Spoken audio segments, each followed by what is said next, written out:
咁啊，大家如果唔記得嘅話咧，我成日都咁自己介紹自己噶啦，我就係嗰個咧冇乜人性嘅牧師嚇。咁但係咧就主席都好好嚇，讀我嘅國語嘅聖亦都讀得啱嘅嚇。咁啊廣東話係恩啦，咁大家都知道啊咁樣嚇。嗱，今日咧我哋咧會一齊咧嚟到去睇一段嘅經文啊咁樣。咁我會用廣東話，因為咧就教會俾我吩咐都係咁樣嚇。謝謝弟兄姊妹，如果你是說普通話的話，謝謝你遷就我們的語言哈。大概你聽我的廣東話比較容易，因為我的普通話都不是最好的普通話，你大概聽不明白。我哋咧一齊咧嚟到去睇點解咧？因為未開嚇。OK， 咁喺我哋頭先聽過一段經文啦，咁但係喺未進入嗰段經文之前咧，我想俾大家睇兩幅嘅圖畫嚇。呢個咧我哋叫做乜嘢啊？呢個係咩嚟㗎？溫度計嚇。呢個比較容易。下一個咧除非嚟咗加拿大好耐，如果唔係咧，你可能冇見過㗎啦嚇。呢個咩嚟㗎？恆溫器我哋叫 thermostat 嚇。其實我哋而家屋企嘅 thermostat 都唔係咁樣㗎啦，係嘛？好多係電子啊咁樣。但我記得我初嚟到加拿大嘅時間咧，好多屋裏邊嗰啲嘅恆溫器咧 thermostat 咧都係咁嘅樣嘅。一個係溫度計，一個係恆溫器，有咩分別啊？有咩分別啊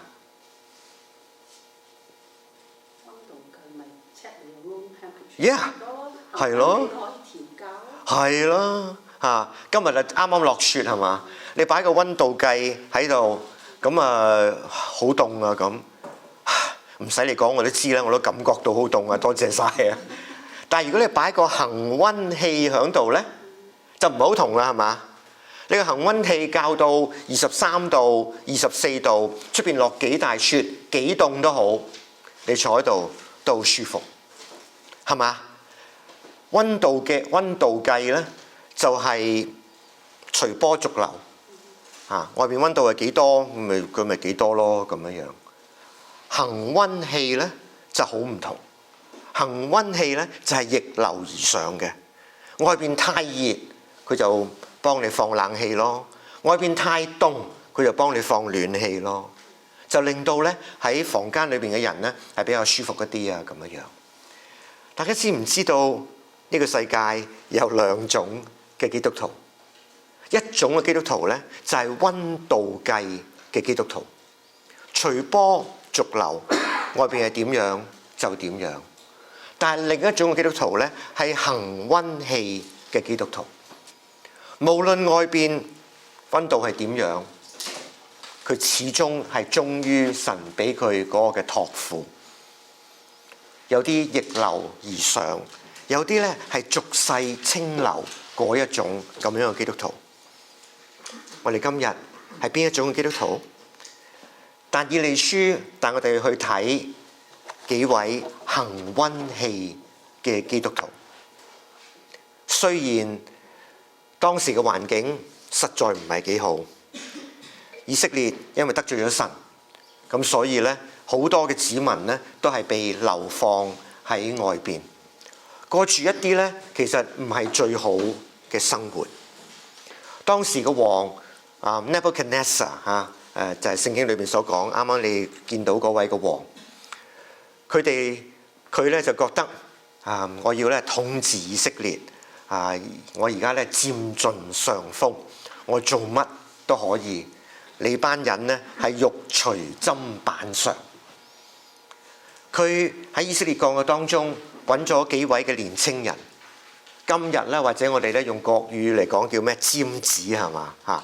係應該係佢哋年青人當中咧最標青嘅幾位。王覺得我要利用佢哋咁叻，如果以後臣服喺我嘅下邊，咁我咪可以咧係透過佢哋嚟到咧去治好我自己嘅國咯。於是佢就咧係請呢幾位嘅年青人咧，都唔係請啊，係逼呢幾位嘅年青人咧嚟到佢嘅殿裏邊，要受佢嘅管教，以後可以做佢嘅走狗。做乜都得。如果大家留意嗰段經文嘅時間咧，你會見到咧呢位王咧就係已經係將以色列佢哋嘅聖殿裏邊咧最寶貴嘅嘢都攞走，擺咗喺佢自己啲臣子嘅聖殿裏邊，有佢嘅意思嘅。你班以色列人啦，嗱，你嘅看為最貴重嘅嘢咧，都擺咗喺我嘅臣子嘅聖殿裏邊啊！你喐都冇得喐啦，你唯有咧係跟住我嘅意思嚟到去走啊，咁樣。當時嘅環境就係咁樣。經文已經讀過，咁所以我唔再同大家去讀啦。咁但係呢段經文裏邊咧，大家見到 Nebuchadnezzar 啦，佢想對呢三個年青人做三件嘅事情。第一件嘅事情咧就係佢要呢幾個年青人去改名。第二件事情咧就係佢要佢哋咧去學習迦勒底嘅文字同埋語言。第三件事情咧就係佢要佢哋咧係食佢自己食嘅嘢，食王所用嘅膳同埋所飲嘅酒，要請佢哋食皇家飯啊！嚟自香港嘅人，大家知道我講緊乜嘢啊？咁樣。如果你係呢班年青人，王要你係咁樣，要你做呢三件事，你最冇問題嘅係邊件事啊？你覺得冇問題，完全冇問題嘅係邊件事啊？如果你係呢班年青人嘅話，我同大家講，如果我係呢班年青人咧，我最冇問題嘅咧就係第三樣嘢。而家呢個王要我食佢食嘅嘢喎，佢食嘅嘢梗係最好嘅嘢啦。而家佢個王國版圖咁大，我可能好多以前未食過嘅嘢咧，我而家都可以食。啲咩韓國菜啊、日本菜啊、緬甸菜啊、越南菜，通通攞晒過嚟。唔單止我要食，我嘅手機都要食。影低好嘅相擺上網先，喺啲咩 Facebook 啊、Instagram 啊嗰啲嘢嗰度。我最冇問題嘅咧，應該係第三樣嘢。但係好奇怪，呢幾個年青人佢哋覺得最大問題嘅咧，就係呢一樣。點解？我哋一陣間會去睇。但我哋首先睇咗開頭嗰兩樣嘢先。第一，王咧要佢哋去改佢哋嘅名。喂，大丈夫行不改名，坐不改姓喎，你要改我嘅名，有冇搞錯啊？不過大家生活喺北美嚇，如果我冇估錯嘅話咧，大家個名都改過嚟嘅。可能喺香港、喺中國大陸咧，弟兄姊妹或者朋友咧，都叫你嘅中文名嘅。可能喺中國大陸係劉王、劉什麼的，對嘛？嚟到呢一度咧，尤其係工作嘅地方咧，大家都用英文名啊咁樣。大家都改過嘅。OK， 大家又唔覺得有咩嘅問題啊咁樣。我有一個嘅以前嘅同工啦，咁佢細個時候喺香港嚇，而家香港嚟嘅弟兄姊妹可能知道。咁你返學嘅時間咧，啲先生就一定要你改個英文名啊咁樣。咁所以佢細個返學嘅時間咧，個先生就問你有冇英文名啊？我話冇喎咁。你有冇英文名啊？我幫你改一個啦咁。於是咧，個先生幫佢改咗個英文名。佢又好高興咁返到屋企，同媽媽講：誒，我有個新嘅英文名啊咁。即係你英文名係乜嘢咧？叫 Lily。個媽媽聽完之後，你同佢講，你返去同先生講，改個另外英文名，邊一個都得，係 Lily 就唔得。你知唔知佢姓乜㗎？姓 Lee。Lily Lee。咁所以佢媽媽就覺得話唔係啊嘛，咁樣搞法咁即係成世個名都好似咧，窒口俾人即係窒口窒舌咁樣啊咁樣。咁終於咧，佢真係改咗另一個嘅名。嗱，當然我哋知道有陣時改咗呢啲名之後咧，只不過係稱呼比較容易啲啊咁樣。嗱，當中有啲係講普通話嘅弟兄姊妹嚇。老實咁講，有陣時我聽大家嘅英文名咧，我都有困難嘅嚇。QI 唔係 key 喎。係咩啊 ？Chi 嚇 ，ZI 咧唔係 Z 喎，係 G 係嘛？可能我哋有啲發得唔好好啊咁樣。RONG， 我第一個反應咧就係 wrong，弟兄姊妹就會同我講：你就 wrong 啊！我個名就唔係 wrong 嚇，應該係 wrong 啊，是但一個啊咁樣。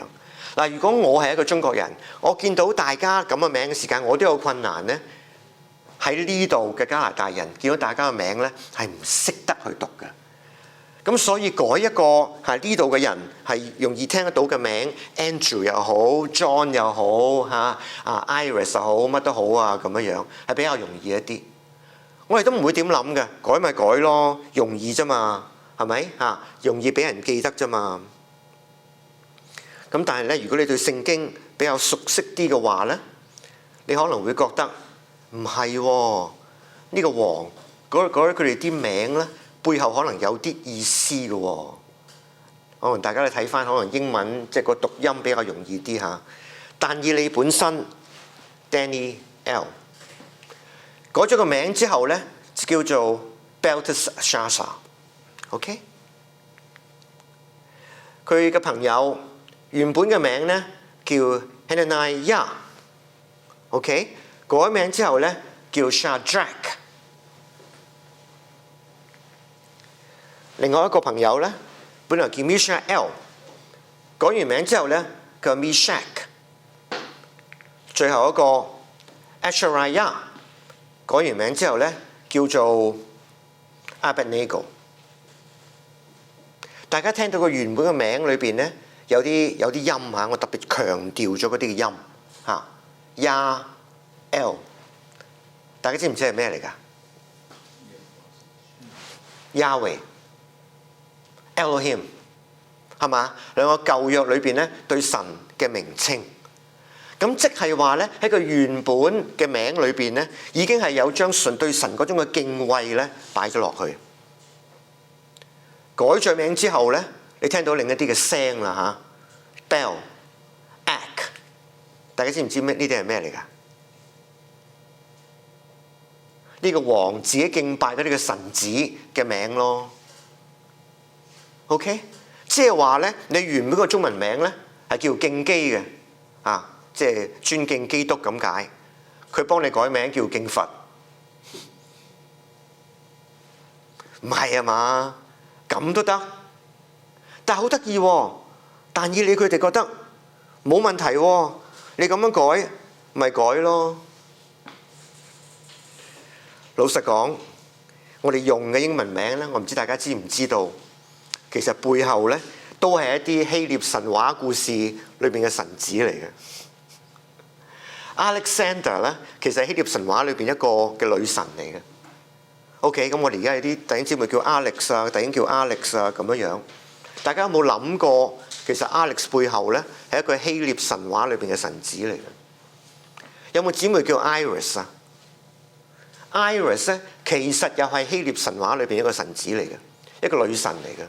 呢個女神專做咩嘅咧？係專派信嘅。呢個係 FedEx 嘅女神嚇。咁但係我哋今日用呢啲咁嘅名咧，我哋又覺得冇乜問題啊，名稱一個啫嘛。大家去飲茶，伙計問你飲咩茶啊？咁鐵觀音，哇唔係啊嘛，我基督徒嚟嘅喎，飲啲咁嘅嘢，食乜嘢啊？佛跳牆嚇，我基督徒嚟嘅喎，唔食啲咁嘅嘢嘅喎，你唔會咁諗嘅啫係嘛？名稱只不過係一個代號。嗱，當然啦，如果有得揀嘅話，我哋為我哋嘅細路仔去改名，我哋當然希望改一個咧係敬畏耶和華、敬畏基督嘅名。但係嚟到咁樣嘅田地，個王話要改名，咁咪改咯。啊，佢比較容易記得啲，啊又比較容易稱呼啲，咁咪算咯。所以咧，佢哋對改名呢件事咧冇乜嘅質疑，冇乜嘅反對。第二件嘅事。佢要呢班年青人咧嚟到學習加勒底嘅語言、文字同埋語言，無他嘅，學完佢嘅文字同埋語言，就學埋佢嘅文化咯。Nebuchadnezzar 真係覺得佢自己嘅文化係個泱泱大國嘅文化，最好嘅文化，你要嚟學我嘅文化，然之後先可以嚟服侍我啊咁樣。大家記得嚇，可能你細個時候學英文咧。你學英文嘅時間咧，你要學埋嗰啲咩英文歌啊、英文嘅詩詞歌賦啊學埋佢哋啲小説啊嗰啲咁嘅嘢。其實學一個語言咧，相等於學埋佢哋嘅文化。但以嚟佢哋又覺得 OK 喎。我同大家咧去用一個例子嚟到講語言同文化之間個關係有幾密切。大家識英文嗬？生勾勾有隻牛喺度，咁英文叫做 cow 係嘛？好啦，隻牛變咗食物擺喺台上邊，你食佢，英文叫咩啊？叫做 beef。OK，good。生勾勾隻豬喺個農場嗰度，英文叫做 pig 變咗食物啦，喺台上邊。你叫佢做 pork，good。農場裏面有隻雞擺咗上台，你叫佢做咁冇創意嘅 cow 就變咗 beef，OK，pig 就變咗 pork，chicken 仲係 chicken。你哋好好啊！我試過喺教會裏邊用啲咁嘅例子咧，啲年青人話：我擺喺台上面變咗 KFC 咯。咁但係個 C 係乜嘢啊？咪又係 chicken， 咁冇創意嘅 turkey 聖誕節啊、感恩節啊，我哋食嘅。OK， 上個台叫咩啊？點解會咁嘅？原來背後咧有個故事嘅。個故事係點呢？喺歐洲嘅歷史裏邊呢，有一段時間講法文嘅人呢，佢哋叫 Normans 啊。佢哋咧係最有錢嘅人，佢哋唔使做嘢嘅，幫佢哋做嘢嘅人呢係講英文嘅人。OK， 係嗰啲講英文嘅人呢，喺個農場嗰度呢，就係幫佢哋去養住啲牲畜啊嗰啲咁樣嘅嘢。咁所以咧喺英文嘅語言嗰個發展過程裏邊呢，就係佢哋喺個農場裏邊見到係啲牛啊、豬嗰啲咁嘅嘢，佢用英文嘅名稱嚟叫佢，就係 cow 啊、pig 啊咁樣。到佢哋咧整好晒啦，擺喺台上邊，俾嗰啲講法文嘅人嚟到去食嘅時間咧，嗰啲講法文嘅人咧就唔用英文嚟到稱呼呢啲嘢嘅，佢要用法文嚟到稱呼呢啲嘢嘅。我就唔好識法文嘅嚇，但係識法文嘅人同我講咧法文牛咧就係呢個字。咁所以變咗我哋英文嘅 beef 咯 ，OK 一樣啦。豬咧英文係呢個字，就變咗我哋英文嘅 pork 咯 ，OK。咁但係咧，佢哋以前咧就淨係食啲牛啊、豬嗰啲咁樣嘅嘢啫。咁係好後期咧，佢哋先至開始食嗰啲雞啊、火雞啊啲咁樣嘅嘢。到佢哋開始食火雞呢啲嘢咁嘅嘢時間咧，講英文嘅人咧已經係開始有權有勢啊咁樣。咁於是擺喺台上面嘅食物咧，佢哋再唔係用個法文嚟到稱呼，而用英文嚟到稱呼。所以 chicken 仍然係 chicken，turkey 仍然係 turkey。我用咗5分鐘嘅時間同大家去解釋呢件事情。OK， 咁大家就知道咧語言同埋文化之間個關係有幾密切。Nebuchadnezzar 希望佢哋學佢哋嘅語言，其實就希望咧學佢哋嘅文化。但以理佢哋又唔覺得，咁你而家即係污染我係以色列人嘅文化啫。佢哋又唔覺得係咁樣嘅，佢哋好開心咁嚟到學佢哋嘅語言、佢哋嘅文化。點解？因為神喺呢個時候俾你嗰個呼召咧，就係要佢哋喺 Nebuchadnezzar 喺佢嘅皇宮裏邊，用佢哋嘅語言、用佢哋嘅文化嚟到將福音、將佢哋認識嘅呢位嘅耶和華同佢哋分享。今日嘅宣教士都係咁樣㗎。今日宣教士去到咩工場都好，去到泰國又好，去到緬甸又好，去到中東又好，佢第一件學嘅嘢，要學嘅嘢咧，就係學佢哋嘅語言，學佢哋嘅文化，然之後咧，先可以係更有效咁樣同呢啲人嚟到去傳福音。嗱，所以但以理同我嘅朋友覺得，你要我學，我好開心咁學，完全冇問題。去到第3樣嘢，食皇家飯啦，我就鬼死咁開心啦，有好嘢食啦嚇。佢哋又覺得唔得喎，呢樣嘢我唔可以做喎。點解？有幾個可能性嘅。第一個可能性咧就係、當然咧聖經裏面同我哋講咧就係話佢哋立志不沾污自己。但係點解食嘢會沾污自己嘅咧？第一個可能性咧就係大家喺加拿大，大家知道啦，因為喺我哋生活嘅環境裏邊咧，好多猶太人啊，好多回教徒啊咁樣樣，佢哋飲食咧好特別嘅，佢哋咧係唔掂豬肉啊啲咁嘅嘢。同埋咧，佢哋食嘅嘢咧，喺嗰個屠宰嘅過程裏邊咧，係一個特別嘅處理。跟住之後咧，就有佢哋一啲嘅佢哋嘅伊瑪啊嗰啲嘢咧，就係幫佢哋咧嚟到去為嗰啲食物嚟到去祝福啊咁樣樣。咁可能咧，當時但以理佢作為一個猶太人咧，佢覺得你係外邦人食嘅嘢都冇經過呢啲咁嘅處理嘅，我食咗咧對我嚟講咧就會沾污我自己啦咁樣樣。如果今日大家咧同嗰啲猶太人、同嗰啲回教人相處嘅時候，其實佢都仲係咁樣嘅所以如果你請佢哋嚟你屋企食飯咧，佢哋好多時都唔嚟嘅因為咧你個砧板係有個豬肉，或者你個鑊裏邊咧係有個豬油啊咁樣樣。呢個可能係其中一個原因嚟㗎另外一個原因係乜嘢咧？呢啲嘅食物咧，可能未上台之前咧，係曾經係愛嚟用過拜祭啲偶像啊咁樣樣。咁我哋就覺得話咁唔得喎我係敬拜咧天地唯一嘅神，唯一嘅主宰，我唔食呢啲嘢嘅喎咁樣樣。嗱，呢兩個咧都係可能性嚟㗎。OK， 可能係因為咁樣，咁所以咧但以理佢哋咧就決定唔食啲咁樣樣嘅嘢。不過老實咁講，佢哋而家咧係一個被擄嘅情況裏邊，因為呢啲咁嘅嘢咧有時都無可避免嘅。我覺得可能有一個更大嘅理由，令到佢哋覺得佢哋唔可以同王一齊嚟到去食王嘅嘢。大家中國人嗬，大家知道我哋同人做生意咧，喺個 boardroom 裏邊咧講得有幾天花龍鳳都好。大家未坐埋一齊食過飯咧，都做唔成生意嘅，係嘛？總係要坐埋一齊食個飯先得嘅。點解？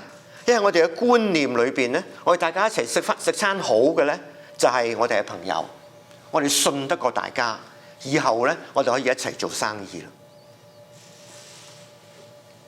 但以理同佢嘅朋友覺得，如果我而家食王食嘅嘢，咁即係話咧，我信任佢咯，即係話咧，我要同佢結盟咯，我要做朋友咯，我要開始敬拜佢敬拜嘅神子咯。但以理同埋一班嘅年青人覺得呢樣就係佢哋最唔想做嘅嘢。冇錯嘅，今日被擄，冇錯，今日佢哋做好多嘢都唔係咧，佢哋可以有選擇嘅。但係佢哋好清楚咁知道喺呢個環境裏邊，佢哋要服侍嘅唔係呢個王，佢哋要服侍嘅係佢哋嘅主，佢哋嘅神。所以佢哋唔想同呢個王食同一樣嘅嘢，令到外邊人覺得佢哋咧已經係俾呢個王收買咗啦，以後咧都要服侍呢個王。於是佢哋決定唔食呢個王俾佢哋要食嘅嘢，代價可能唔細嘅。我哋今日咁樣講話唔食就容易啦，但係大家頭先睇嘅經文你都睇到啦呢個王都唔係人咁品嘅，一個唔中意將你抌落啲咩火窯啊、洞穴嗰度你唔食我食嘅嘢，我就要我啲獅子食咗你。可以係咁樣嘅，就算佢唔係咁惡，佢話：唉，你班人都唔聽我講嘅，我踢走你啦咁樣，你以後唔好再翻嚟啦咁。跟住之後咧，但以理同埋幾年青人翻到鄉下啲人就問：喂，王唔係選中你去讀咩 Harvard 啊、Cambridge 啊啲咁嘅學校嘅咩？做乜而家咁早翻嚟啊？讀唔成咧，可能俾人笑到面都黃。都未定，但以理同埋佢嘅朋友，佢哋已經計算到呢個代價。佢哋覺得有啲嘢我可以做，但係有啲嘢已經觸及咗我嘅底線，我就唔可以嚟到去做。所以呢，我哋學到處世，我哋需要有智慧。有啲嘅嘢我哋可以放過嘅，我就放過，唔需要樣樣咧都係好緊張。但我哋要有自己嘅底線，觸及到自己嘅底線嘅時間咧，我哋就要企起嚟。就算係冒最大嘅險都好，我哋都要去做呢件嘅事情。喺呢個時候，但以理同埋佢嘅朋友就覺得呢度已經觸動到佢哋嘅底線。於是咧，佢同管佢哋嘅人去講咧，就係話：我唔食呢啲嘢啦，咁樣樣。佢話唔得喎，如果你唔食，我俾你食嘅嘢咧，可能我自己個頭腦都不保喎，咁樣樣。佢哋冇就咁樣放棄，佢哋冇同神講：我都試過啦，佢哋唔制啊，咁我都冇辦法㗎咁。於是佢另外揾一個咧委辦個委辦連個名咧喺個聖經裏面都冇記載嘅，可能係一個咧唔係好重要嘅人。咁但係同個委辦講話：你幫我哋啊，咁樣樣。個委辦終於咧又肯幫佢哋喎。你又見到喺呢度咧，但以理咧佢哋咧係用好多嘅智慧嚟去處理呢件嘅事情。不過如果你覺得凡事都可以咁樣去處理，咁樣樣就算啦，求其冇人知道就算啦，咁樣樣。大家唔好唔記得，去到但以理書第3章、第6章嘅時間咧，佢哋真係要公然咁企出嚟，同王有一個嘅對抗。所以我哋生活喺我哋嘅世代裏邊，有啲嘢我哋可以放過嘅，我哋就放過。但係總有一啲嘅嘢，我哋要企出嚟，敢去講我哋應該講嘅嘢，敢去做我哋應該做嘅事。因為最終我哋唔係同世界結盟，最終我哋效忠嘅對象係我哋嘅主、我哋嘅王、我哋嘅基督。我哋有冇我哋自己嘅底線？或者我哋都係好似個溫度計咁樣隨波逐流，求求其其，冇人對我哋有啲咩嘅惡意咧，就算數啦咁樣。羅馬書12章2節就咁樣講：不要效法呢個世界，只要心意更新而變化，叫你們測驗何為神的良善、純全、可喜悅的旨意。聖經好清楚咁同你講，我哋作為基督徒，作為神嘅子民，我哋同世界應該係有一個嘅距離。冇錯，我哋生活呢個世界上邊，但係去到最終，總有啲嘅事情，我哋要堅守神嗰個嘅真道，堅守神俾我哋嘅託付。縱使我哋知道，當我哋咁樣做嘅時間，係會有代價嘅。可能有啲我哋本來可以攞到嘅工作，我就攞唔到咯。本來我哋可以咧同佢好 friend 嘅朋友，因為我哋企出嚟咁樣去做，所以佢哋就唔同我哋做朋友咯。有代價嘅。大家唔知有冇見過呢一嚿咁樣嘅嘢嚇？英文叫 bathysphere。咁我都唔知中文叫乜嘢啦。咁但係咧喺一啲好深嘅海洋裏邊咧，如果你要做一啲嘅探索嘅時間咧，就算你用一個潛艇入去咧，個水嘅壓力都大到咧，你嘅潛艇好似個汽水罐咁樣，落到去咁深嘅水裏邊咧，就俾啲水壓咧壓到佢變晒形。大家記唔記得好多年之前有隻潛艇叫咩 Titan 係嘛？終於咧就係喺個深水裏邊咧就係遇險咯。於是咧啲科學家如果要喺深海裏邊去做啲探索嘅時間咧，佢要用一嚿咁樣嘅嘢，外邊咧係一個金屬嘅牆嚟嘅，幾寸厚嘅。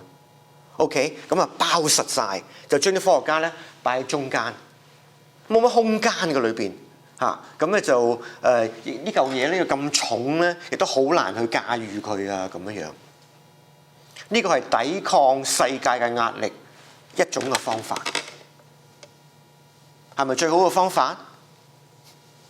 當啲科學家佢喺呢嚿嘢裏邊望出去嘅時間，突然間見到嗰啲石斑魚、嗰啲龍躉魚，嗱我唔係想大家食咗佢啊！嗰啲深水嘅魚，點解佢哋唔使有啲鋼鐵嘅外牆嘅？佢哋唔需要啲鋼鐵嘅外皮嘅？游來游去咁自由嘅？佢哋點樣去抵抗呢啲水嘅壓力？呢度有冇人讀biology㗎？有冇人食魚？中意食魚泡㗎？有嚇 ，OK。點解魚有魚泡㗎？大家知唔知魚泡我哋做乜嘢㗎？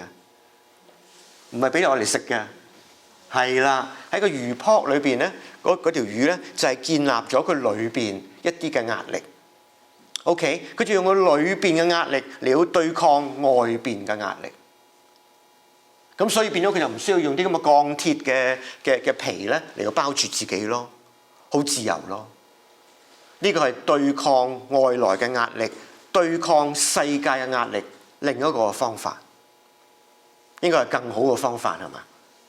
攞住啲鋼鐵皮咁，即係邊度都去唔到啊咁樣。但係喺個身體裏邊有一種嘅張力，可以對抗外邊嘅壓力嘅時間咧，咁就好好多啦。我哋作為神嘅子民，作為基督徒，我哋點樣可以喺我哋嘅裏邊有一個嘅魚泡，可以面對呢個世界俾我哋嘅壓力？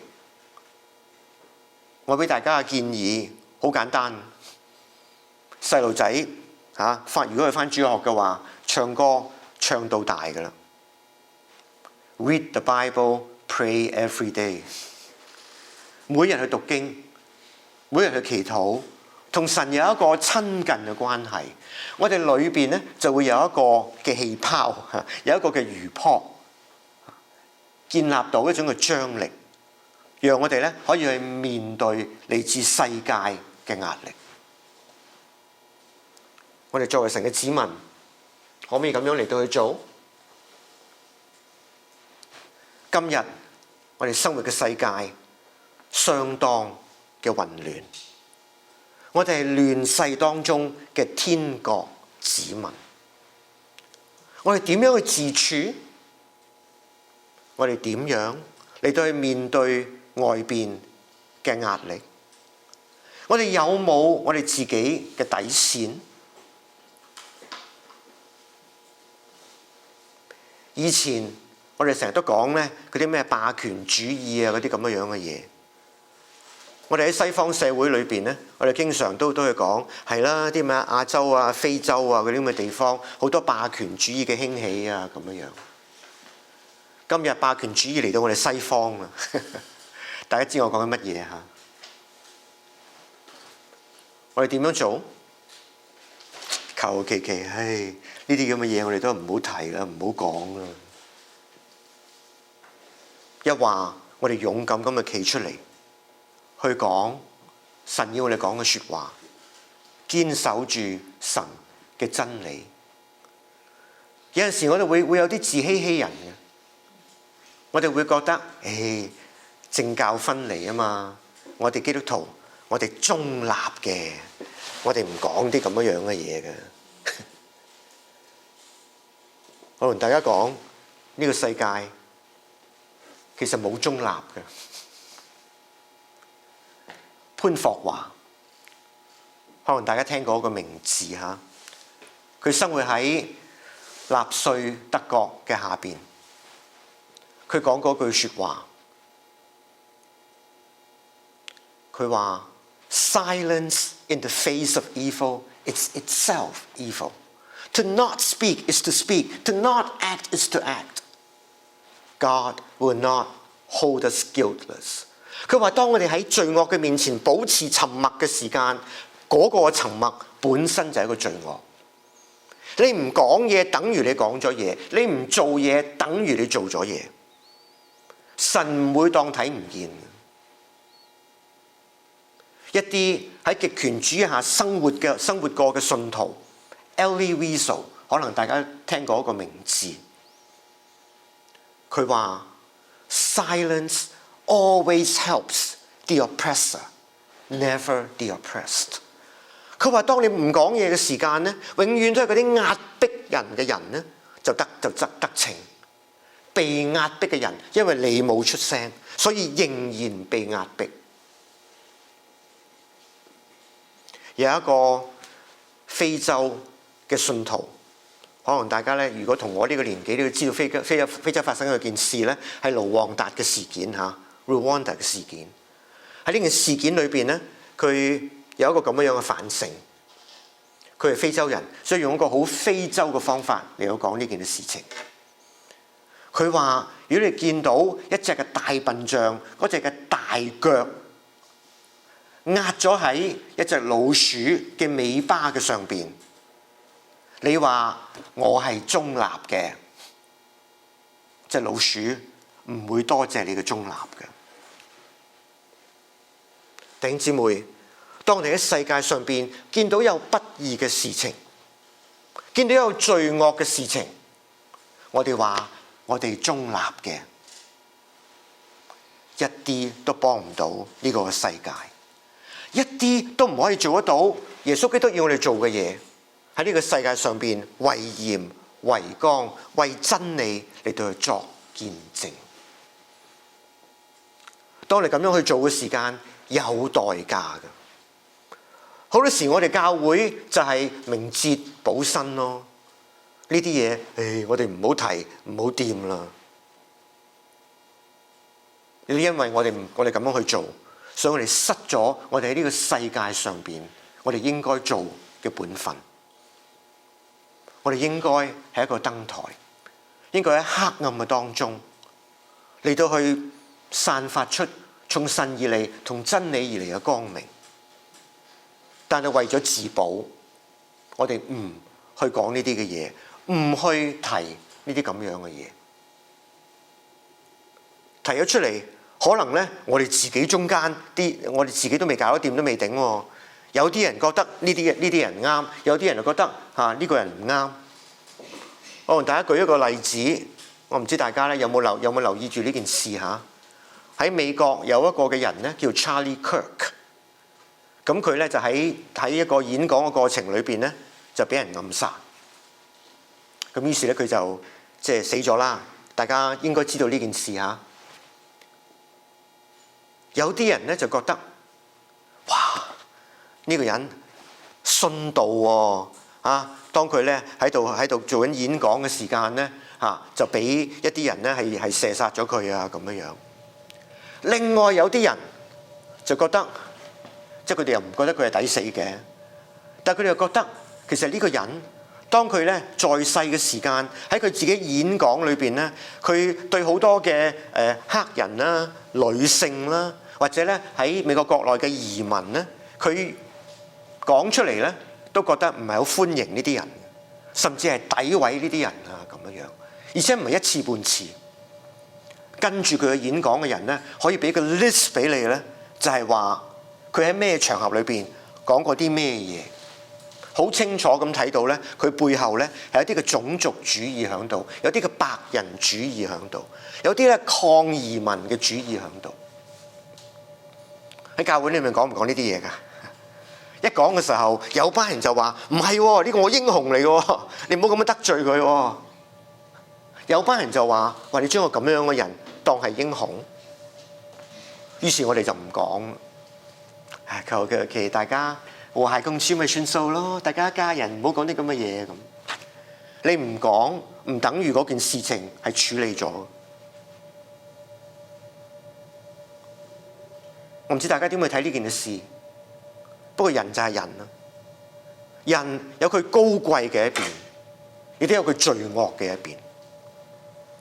Charlie Kirk 都係人嚟嘅，冇咗好多演講嘅場合裏邊，佢真係咧可以係將佢心裏邊嘅信念咧係排除萬難，即係唔理外邊嗰個壓力有幾多咧，佢都企出嚟嚟到去講。呢個係我哋值得尊敬佢嘅地方。不過另一方面，佢背後亦都係有一啲咧白人主義啊，有啲咁樣嘅意念喺度。我哋可唔可以咁樣嚟到去睇、去評價呢個嘅人？我哋自己咪一樣。我哋可能有我哋高貴嘅嗰一邊，我哋都有我哋咧黑暗罪惡嘅嗰一邊。喺真理嘅亮光底下，喺聖靈嗰個感動底下，我哋應該可以咁樣嚟到去評價任何一個人，評價自己。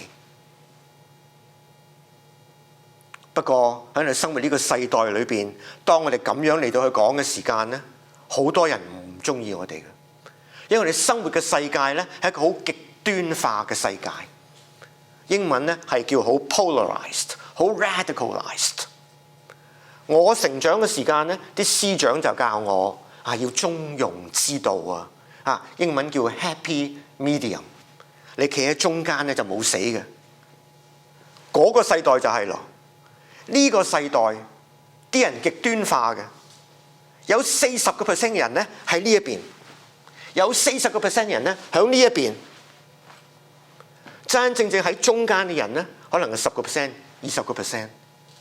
如果你企出嚟，好似頭先我咁樣嚇，又講呢個人又係好，又係唔好，終於兩邊都唔中意你，大家感覺得到個壓力嘛？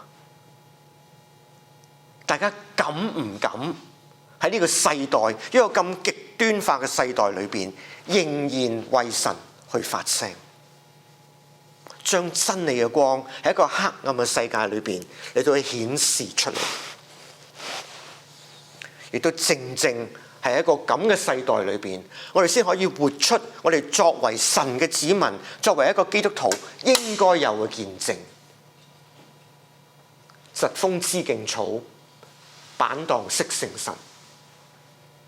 正正係當我哋嘅世代咁動亂嘅時間，我哋更加要喺神嘅裏邊去企得穩，敢去做一啲冇人敢去做嘅事情，敢去講一啲冇人講嘅嘢。我唔知大家有冇見過呢幅嘅圖畫？我諗我同我師母拍拖嘅時間咧，我哋喺中國大陸唔知咩地方裏邊咧，係見過一幅咁樣嘅圖畫。大家見到啲竹葉嚇，你留意下啲竹葉，啲竹葉咧其實啲字嚟嘅。你可能咁樣睇比較遠啲嚇。第一行咧，你睇得清楚啲咧，你由呢邊咁樣睇過去嚇，其實係不謝東君意。睇唔睇到啊？第一行最上邊見到個不字啦，不由嗰度開始，不謝東君意。第二行咧，丹青獨立名。第三行，莫嫌孤葉淡。第四行咧，其實分咗兩行嘅，終久不凋零。呢個圖畫背後原來有故事嘅。呢個故事咧，其實就係講到關雲長。大家識呢個人嚇，佢唔係神嚟嘅，唔好拜佢嚇，唔好諗住啲關公嗰啲咁樣嘅嘢。但係佢係當代一個咧好受人尊敬嘅一個英雄啦。咁當時咧，其實佢係咧幫劉備嚟到打天下嘅。不過劉備咧，其實都大勢已去啦嚇。咁啊，曹操咧興起咯。曹操又睇中佢。曹操話：不如你嚟幫我啊！OK， 劉備都大勢已去啦咁樣。你嚟幫我你就有即係嗰啲咁嘅財色兼收啊，啲咁樣嘅嘢嚇。我有好嘢食，我又俾啲好嘢你食嚇。你跟住我咧，就樣樣都一帆風順啊咁樣。一個好大好大嘅引誘。曹操咁樣嚟到去講，關雲長又唔敢真係好正面咁頂撞佢嘅。於是咧，佢用咗呢一首嘅詩，你要同曹操講：不謝東君意，多謝晒啦，心領啊！丹青獨立名，單稱係咩啊？歷史。我最大嘅關注唔係今日我飲乜嘢食乜嘢，跟住個咩大佬。我最大嘅關注係我要企喺歷史啱嘅嗰一邊 ，the right side of history。單稱獨立名，莫嫌孤葉淡。冇錯，今日關雲長自己同埋劉備都好似係被人孤立咁樣，但佢哋仍然覺得佢哋做緊嘅事情係啱嘅事情。佢哋唔隨波逐流，唔去咧係歸附喺呢啲咧暴戾嘅政權嘅底下，終久不凋零。今日我哋生活嘅世界有我哋嘅曹操，有好多人使用佢哋嘅軟勢力，同我哋講：你唔好軟對抗嘅。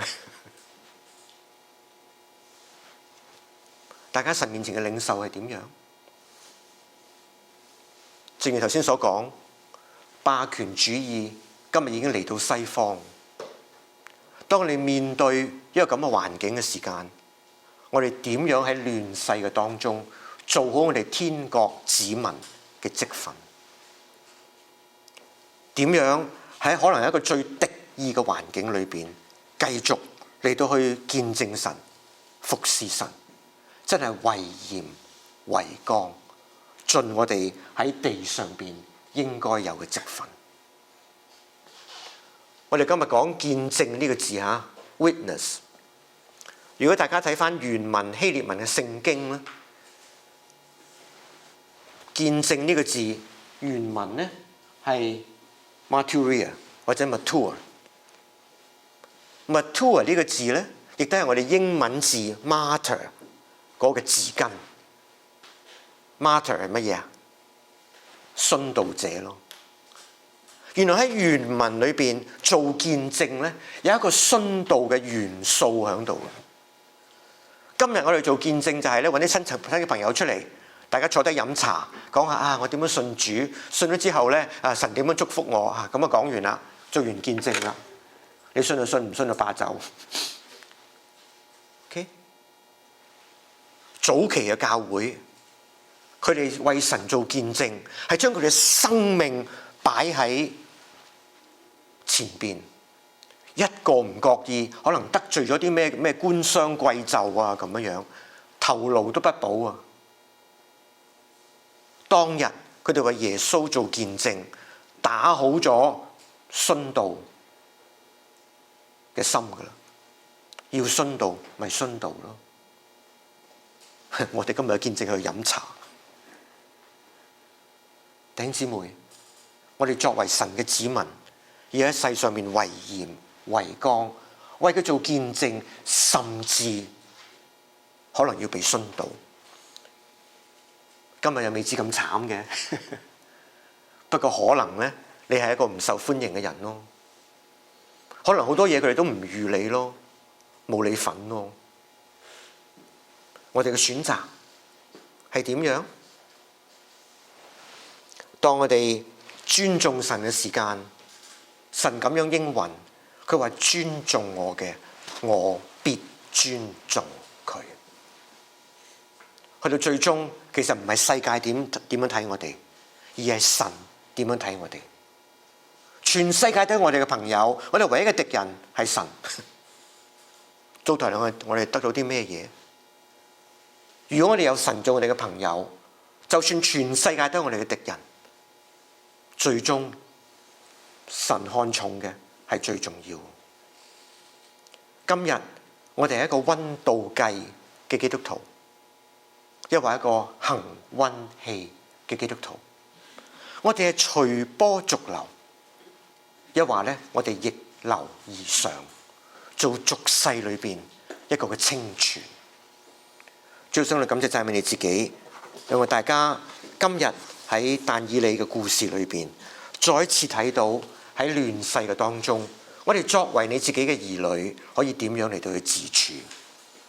求你親自喺當中，俾我哋有從你自己而嚟嗰份嘅勇毅，好好咁喺呢個亂世嘅當中企出嚟，做好我哋嘅見證。當我哋咁樣做嘅時間，你會去看顧住我哋，你會去保守住我哋，讓我哋一生都真係朝住天國嘅方向嚟到去走。喺地上邊，我哋可以去跟隨嘅，我哋就跟隨。但我哋定穩我哋嘅我哋嘅底線，需要企出嚟去講一啲唔受歡迎嘅嘢，去做一啲唔受歡迎嘅事情嘅時候，俾我哋憑住從你自己而嚟嘅靈，從你自己而嚟嘅勇氣，好好咁嚟到去做。願你自己喺天上邊得着你自己所當得嘅一切榮耀同埋頌讚。咁樣交託係奉主耶穌基督得勝嘅名，了祈求。